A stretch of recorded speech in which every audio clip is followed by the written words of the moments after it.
개천에서 용난다는 말이 있지요.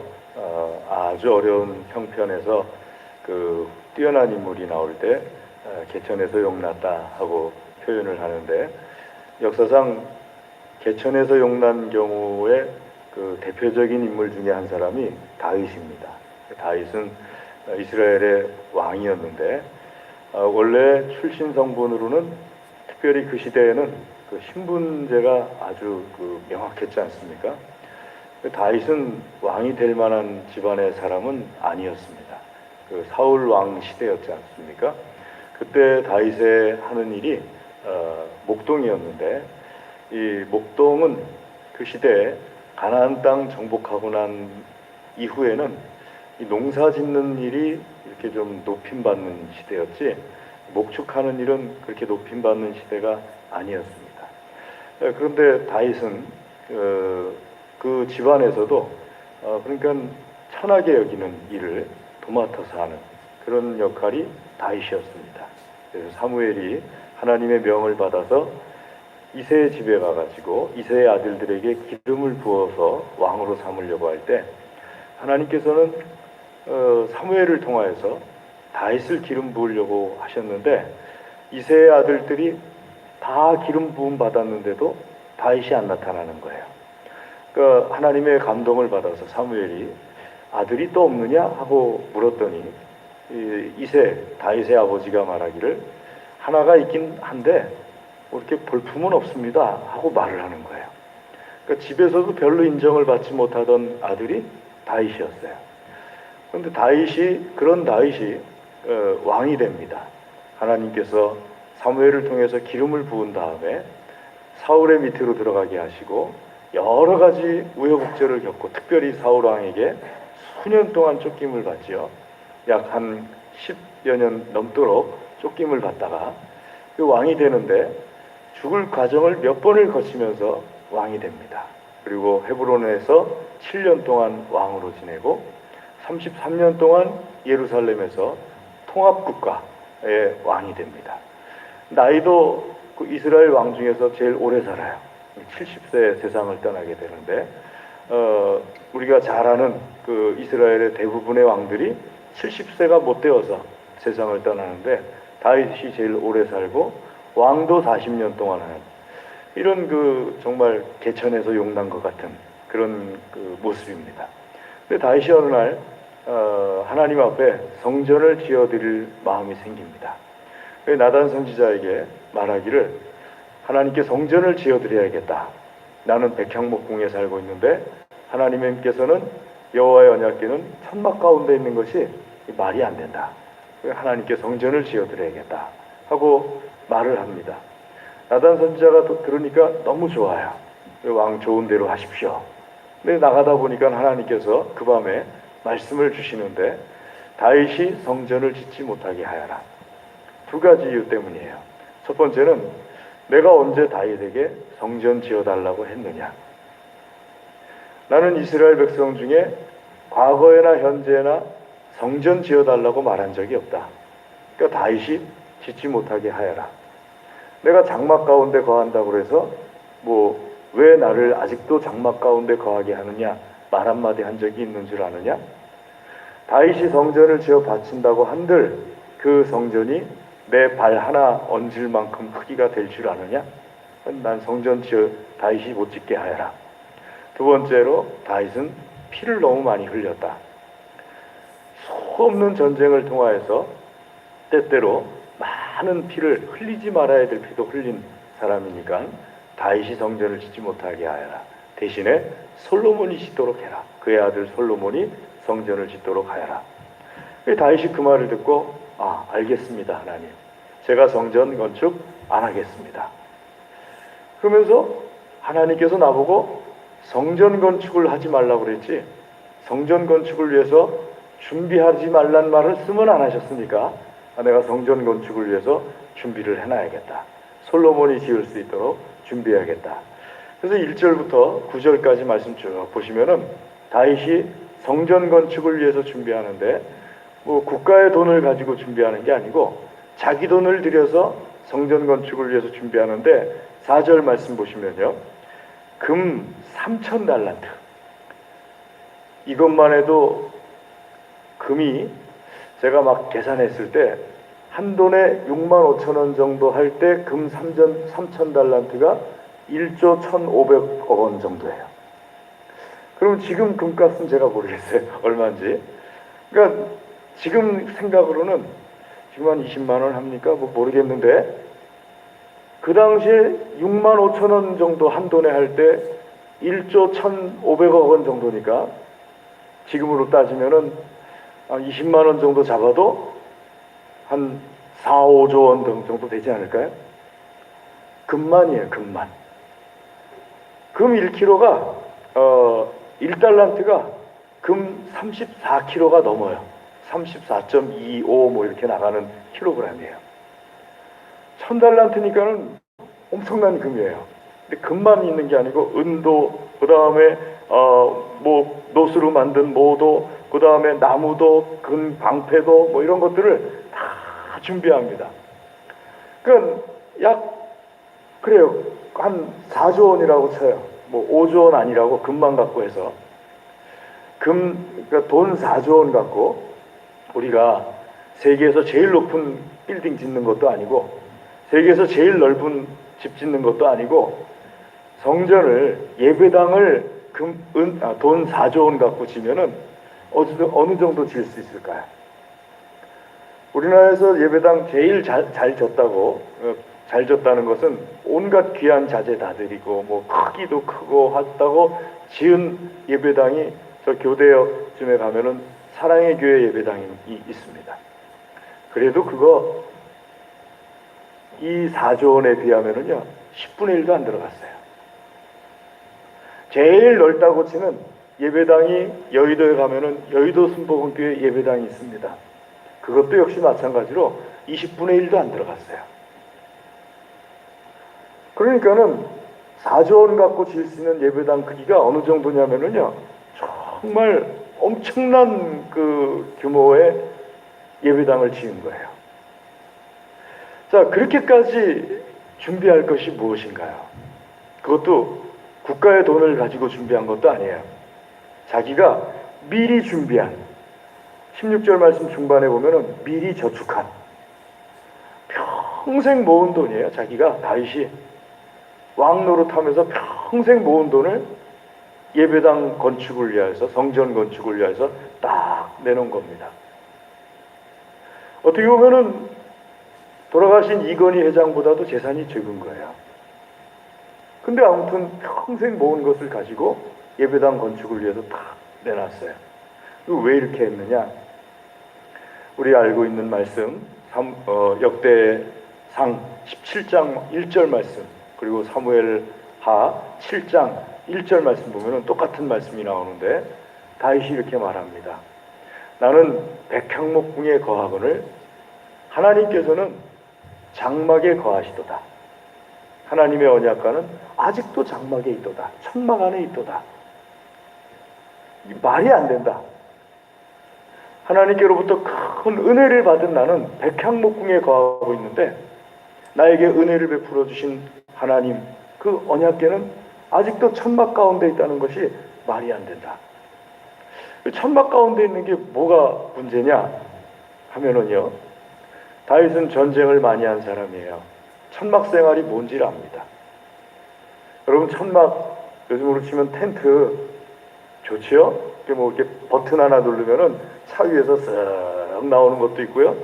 휙 집어 던지면 다락 하고 펴지는 것도 있고요. 근데 그건 최근 10년 정도 안에 그 천막이 텐트고요. 제가 알기에는 한 5,000년 정도 동안에는 천막이 바뀌지가 않았어요. 나무떼기 2개 세우고 이렇게 쫙 해가지고 끈 잡아 당겨서 메고, 그리고 요즘은 차가 있으니까 차에다 다 싣고 다니죠. 한 5,000년 동안은 전부 자기가 지고 다녔어요. 그렇게 해가지고 어디 가면은 그거부터 치는 거야.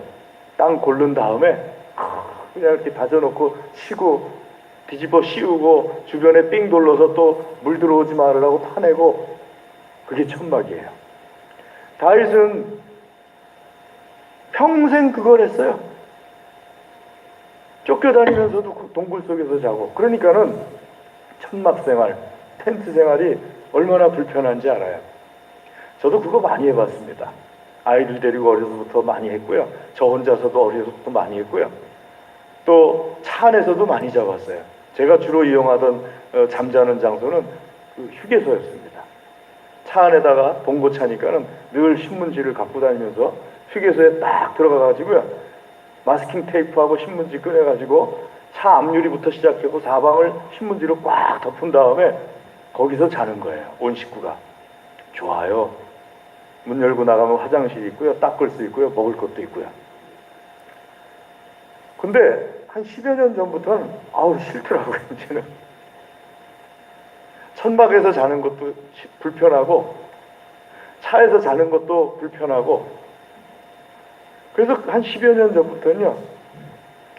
이렇게 다니다가 뭐 요즘 모텔이라고 그러죠. 여관 들어가서 자요. 여관 들어가서 자니까 너무 좋더라고요. 칫솔도 그냥 주죠. 이불도 다 돼 있죠. 화장실 붙어 있죠. 샤워도 할 수 있죠. 더군다나 좋은 거는요. 커피도 줘요. 믹서 이렇게 딱 2개 돼 있어가지고요. 그거 끓여 먹을 수 있도록 다 준비돼 있어요. 여관을 한번 맛보니까 천막을 못 자겠더라고요. 다윗이 백향목궁에 한번 자보니까는 천막으로 안 돌아가는 거예요. 왕들이 전쟁할 때가 되었는데도 안 나가는 거예요. 천막으로. 자기들은 백향목궁에 살고 있는데 하나님의 언약궤는 아직도 천막 가운데 있도다. 이건 말이 안 된다. 그래서 다윗이 은혜를 베풀어 주신 하나님 앞에 은혜를 갚아야겠다. 천막에서 언약궤가 있지 않도록 해야겠다. 성전을 건축하려고 하는 겁니다. 성전을 건축하는데 적어도 내가 사는 궁궐만큼은 해야겠다 해가지고 평생 모은 돈을 성전 건축 헌금으로 딱 내놓은 것이 바로 4조 원 정도 되는 거예요. 자, 그걸 내놨어요. 그리고 하나님 앞에 은혜를 감사하는 그런 삶을 살아야겠다고 하는 그 마음을 고백합니다. 그럼 4조 원을 내놓고도 그래도 만족이 안 돼요. 그러니까 그 외의 것들도 막 내놓기 시작하고 백성들에게도 말하기를 나처럼 할 사람 또 없냐 하고서 또 백성들이 막 참여하고 실제로 하나님께 드린 것이 훨씬 더 크겠죠. 다윗은 왜 이렇게 하느냐? 은혜를 아니까요. 하나님의 능력을 아니까요. 여러분, 하나님의 능력을 알면은 그 능력이 나에게 은혜로 임했다는 것도 압니다. 하나님이 어떤 분이세요? 모든 것을 주관하시는 분이시잖아요. 11절 말씀, 12절 말씀 보시면은 12절 말씀에 우리는 부와 기도 주께 있사오니 많이 익숙하지만 사실은 11절에 하나님 앞에 고백하기를 영광과 권능과 위대하심과 승리와 이 모든 것이 천지에 있는 것이 다 주님의 것입니다. 하나님의 능력, 이 모든 것이 다 주님의 것이고 하나님께서는 이 만물의 주제가 되십니다. 겨우 부와 기가 주께 있다고요? 그거는 하나님께서 생각만 조금 하시면 그냥 이루어지는 거고 이 세상 모든 만물, 이 우주의 모든 만물이 다 주님께 있습니다. 다윗이 깨닫는 거예요. 아는 거죠. 그리고 말하기를 하나님, 이렇게 모든 것이 다 주님의 능력인데 그걸 나에게 베풀어 주시다니요. 참 감사합니다. 하나님 앞에 은혜를 고백하고 그 은혜를 고백하는 것에 대해서 성전 건축으로 하나님 앞에 드리려고 하는 겁니다. 사람이 살아가는 데 있어서요, 참 은혜라는 걸 깨닫는 게 굉장히 중요해요. 집사님이 저에게 오셔서 말씀해 주시는데, 목사님, 제가 살아보니까 사람 사는데 제일 중요한 게 영안이 열려지는 겁니다. 여러분, 영안이 열려지면은요, 어떤 사람은 귀신도 봐요. 어떤 사람은 천사도 봐요. 영안이 열려지면은. 그런데 귀신 보고 천사 보는 것보다 더 크게 영안이 열려지는 게 뭔지 압니까? 내가 살아가는 모든 것이 다 하나님의 은혜요. 내가 살아온 모든 것이 다 하나님의 은혜요. 앞으로 살아갈 모든 것이 다 하나님의 은혜라는 것을 깨닫는 것이 귀신 보고 천사 보는 것보다 영안이 더 크게 열린 거예요. 다윗이 그걸 깨달은 거예요. 그러니 얼마나 감사해요. 자기 힘으로 자기 능력으로 살아온 줄 알았는데 천지를 주관하시는 하나님께서 나에게 그 능력으로 은혜를 베풀어 주셨다는 것을 깨달았잖아요. 우리가 살아가면서요, 하나님의 은혜를 갚는 하나님의 사람 되시기를 주의 이름으로 축복합니다. 은혜를 알면은 은혜를 갚으셔요. 은혜를 깨닫는 게 축복이고, 그렇다면은 그 은혜를 갚는 것이 그 다음에 큰 축복입니다. 여러분, 은혜를 내가 갚는 것 같지요? 은혜 갚는 것도 축복이에요. 감사 마음 하는 고백하는 것도 축복이고요. 제가 그걸 어떻게 알았냐면요, 저의 주변에 A라는 분이 계셨는데 이분이 학교를 들어갔어요. 학위를 받기 위해서. 그러니까 입학금도 있어야 되죠. 학비도 있어야 되죠. 아주 좋은 학교에 들어갔어요. 정말 좋은 학교에 들어갔어요. 좋은 학교일수록 비싸잖아요. 입학금도 비싸잖아요. 입학할 수 있는 실력은 됐는데 장학금 받은 실력은 안 됐어요. 그러니까 입학금하고 학비가 없으니까는 주변에 있는 아는 분들에게 이렇게 저렇게 얘기를 하는데 워낙 비싸야죠. 그 좋은 학교 입학금, 좋은 학교 학비가. 그러니까는 그걸 어떻게 해줄 수 있는 분이 주변에 많지가 않은 거예요. 근데 B라는 분이, 이 A라는 분이 얘기하니까 그걸 해줄 수 있는 사람을 알고 있었어요. 그래서 B라는 분이 그걸 해줄 수 있는 C라는 분에게 가가지고 그 얘기를 전달을 했어요. 얼마나 잘 전달을 했는지 C라는 분이 감동을 받았어요. 그래가지고 C라는 분이 학교에 입학한 A라는 분의 입학금도 다 내주고 학비도 다 내주고, 그래서 학교에 잘 들어가가지고요 다니고 있는데, A라는 분이 학교를 다니면서 B라는 분에게 가가지고 참 고맙다고, 감사하다고, 당신이 아니었으면은 내가 학교도 못 다녔고 학위도 못 달 뻔했다고, 준비도 못 할 뻔했다고 그랬어요. 그리고 끝났어요. 저도 C라는 분을 좀 아는데 어느 날 C라는 분이 저하고 같이 차를 마시다가 이야기를 해요. 입학금도 내가 내줬고 학비도 내가 내줬고, 난 그 A라는 사람이 열심히 한다고 그래가지고 호감이 생겨가지고 학위 마칠 때까지 다 대주려고 했는데 돈은 내가 냈는데, 물론 B도 잘했긴 했지만 왜 B한테만 감사하지? 돈은 내가 냈는데 왜 나한테는 아무 말도 없지? 그래서 제가 그걸 다 지켜보면서 뭐 A라는 분한테 아무 얘기도 안 했어요. 그 얘기할 만한 제 주제도 안 되고. 근데 이렇게 쭉 지켜보니까 야, B라는 사람한테도 감사한 거지만 C라는 사람한테 가서도 감사했더라면 학위 끝날 때까지 돈 걱정은 안 했겠다. 근데 하나님께서 같은 말씀을 하시는 부분이 이사야서 1장 2절에서 4절 말씀 보시면요, 소도 자기가 어느 부위에서 먹는지를 알고 말도 자기가 어느 부위에서 먹는지를 아는데 내 백성 이스라엘은 내가 다 구원해 줬는데도 나를 몰라보더라. 그리고는 우상한테 가가지고 절하고 다른 신한테 가서 절하고, 그래서 내가 내 백성 이스라엘에게 진노한다. 감사할 것을 감사를 제대로 못하니까요, 은혜가 변해서 진노로 바뀌는 거예요. 여러분, 감사해야 돼요. 감사할 게 있으면 감사하는 게 축복이에요. 은혜 받은 게 있으면 은혜를 고백하는 게 축복이에요. 그럼 어떻게 은혜를 갚아야 되느냐 하면요, 첫 번째로 말씀드렸던 것 중에 하나가 정확한 대상이 누군지를 알아야 돼요. 나에게 은혜를 베풀어 준 대상이 하나님이시면은 하나님께 감사해야 되는데 엉뚱한 데 가서 감사하고 끝내버리면 안 돼요. 하나님께서 사람을 통해서 나에게 은혜를 베푸실 수도 있어요. 그럼 그 사람한테도 감사하고 하나님께도 감사해야죠. 아멘. 근데 사람한테 감사하고 그 사람 뒤에서 그 사람을 주관하신 하나님께 감사를 안 하는 경우도 있어요. 하나님께 감사하고 사람한테 안 하는 경우도 있어요. 이 둘 다 잘못된 거예요.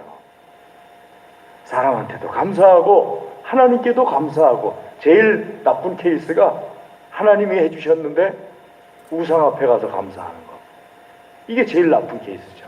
이런 경우는요, 은혜가 변해서 진노로 바뀌어요.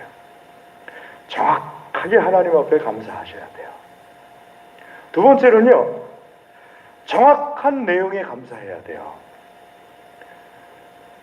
교육을 할 때 보면은요, 제일 나쁜 경우가 뭐냐면은 칭찬을 해주는 데 있어서 칭찬할 게 아닌데 칭찬해 주는 거. 애가 헷갈려 해요. 내가 칭찬을 받을 만한 게 나는 없는데 왜 나를 자꾸 칭찬하지? 그래서 칭찬할 때는 사실을 칭찬해 주는 거예요. 야, 너 눈썹이 어떻게 그렇게 송충이 눈썹처럼 생겼냐? 진짜 멋있다. 야, 너 입술이 어떻게 그렇게 참 두툼하니 듬직하냐? 멋있다. 저 지금 제 얘기하려고 하는 건데 맞는지는 모르겠어요. 그런 것을, 진짜로 그런 것을 가지고 칭찬을 해줄 때 내 눈썹이 송충이 눈썹 같다고? 내 눈썹이, 그러니까 좋아지는 거죠. 그런데 제 입술은 두툼한데 와서는 말하기를 어쩌면 그렇게 입술이 앵두 같으니? 잘못하면 승질이 나요.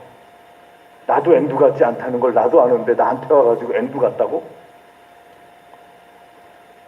제가 왜 칭찬 얘기를 하냐면, 하나님 앞에 칭찬해드린다는 것이 있을 수 없는 것 같은데 사람이 하나님께 칭찬하는 것이 감사해요. 근데 그때 하나님께서 나에게 정확하게 뭘 해주셨는지를 정확하게 말하면서 하나님을 감사하는 거예요. 하나님 은혜 감사합니다. 오늘 저에게 이러한 일을 해주셨습니다. 할렐루야, 하나님 감사합니다. 오늘 나에게 이런 일을 주셨습니다. 하나님 참 감사합니다. 하나님을 칭찬하는 거죠. 어떻게 하나님의 은혜를 갚느냐? 세 번째는요, 내 감사의 마음을 형편에 맞는 선물로 하나님께 은혜를 갚을 수 있어요. 다윗이 4조 원을 가지고서 자기 재산을 다 드려서 하나님께 예배당을 지어드렸어요. 자, 하나님이신 예수님께서 말씀하시기를, 내가 본 예물 중에서 가장 큰 예물이 다윗이다. 한 말씀도 안 하세요. 내가 본 예물 중에서 가장 큰 예물을 예수님께서, 하나님이신 예수님께서 그동안 다 지켜봤잖아요. 칭찬하시는데 저 여인이 한 두렙돈이다. 이렇게 칭찬하세요. 두렙돈은 오늘날 돈으로 치면 500원 정도입니다. 빵 하나 살 돈이거든요. 아주 싼 빵. 500원 정도예요.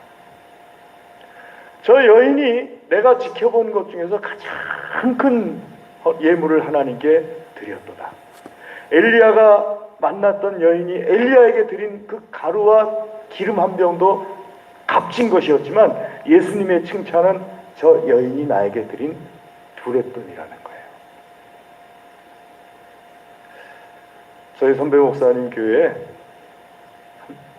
교회를 짓고 빚이 있었어요. 한 100억 정도 있었어요. 그 교회 장로님 아들이 소프트웨어를 개발하는 사람이었어요. 앱을 개발해가지고 개발된 앱을 가지고 있는 회사 전체를 팔았어요. 3천억 원에 팔았어요. 그래가지고 11조를 300억 원을 했어요. 빚이 100억 원 좀 넘을 때는 교회가 이걸 어떻게 갚나 하고 이제 하고 있었는데 한 방에 해결됐어요. 그 300억 원 11조 하는 바람에 우연히 만났어요, 목사님을. 그때는 뭐 그 생각을 안 하고 전 딴 생각으로 그냥 이 얘기 저 얘기 하다가 목사님이 목회를 하시면서 가장 기억에 남는 감동된 예물이 뭡니까? 여쭤봤더니 내가 처음 교회에 질 때 어느 할머니 집사님이 3년 동안 모은 돈을 가지고 와서 하나님 앞에 건축 예물을 드렸다는 거예요. 150만 원을. 자기가 받아본 예물 중에 제일 크다는 거예요. 그 할머니가 150만 원을 모으려고 3년 동안 어떻게 했는지를 다 알고 있어서 내 목회 인생에서 40년 가까이 되는 목회 인생에서 받아본 예물 중에는 그 예물이 가장 크다고. 여러분, 예수님 마음에 대해서, 하나님 마음에 대해서 그 목사님의 대답 속에서 우리는 생각해요. 감사는 하고 싶은데요, 가진 게 없어요.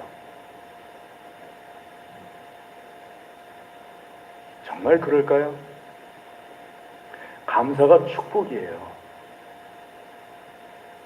은혜를 고백하는 게 축복이거든요.